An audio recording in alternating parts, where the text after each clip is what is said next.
This is going to be more of a review. While you're getting in or out of the airplane, try and protect your handles.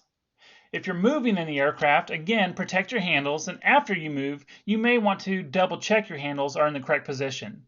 You can check your pilot chute handle, your cutaway handle, and your reserve handle just to make sure nothing has become dislodged. Be careful when leaning back in the airplane, and if you do move and feel something catch, make sure you get that checked before you exit the aircraft. And also, make sure you get a pre-jump check before leaving. Be extra cautious when moving around near the door or during the climb out, as this is a more dangerous situation if a bridle or handle gets caught as you're exiting. If the parachute opens inside the airplane, there are some different things that you need to do. If the door is closed, do everything you can to try and secure and hold down that parachute and yell as loud as you can, "Parachute, parachute, parachute," to make sure everybody in the aircraft knows the situation going on. If the door is open, try to contain the parachute and close the door, and then everybody lands with the airplane. But if the parachute goes out the door, you must get that jumper out the door as fast as possible. Remember, 2,000 feet is your landing area decision altitude. By 2,000 feet, you have to be sure you're going to make it back to the planned landing area or find an alternate landing area.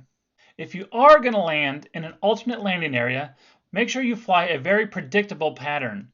You're going to transpose the same downwind base and final into the new landing area, and you're going to do a downwind base and final.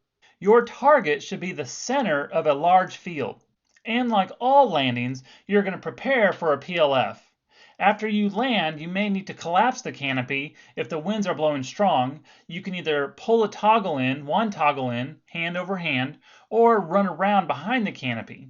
Each state has different trespassing laws. If you do land on somebody else's property, just assume that you are trespassing. It's best to walk the field until you get to a gate instead of crossing through the fence.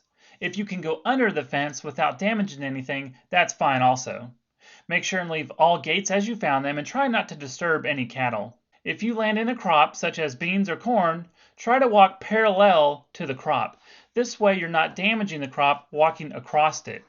And if you do cause any damage, make sure you repair or replace that damage. Now let's review the landing priorities again.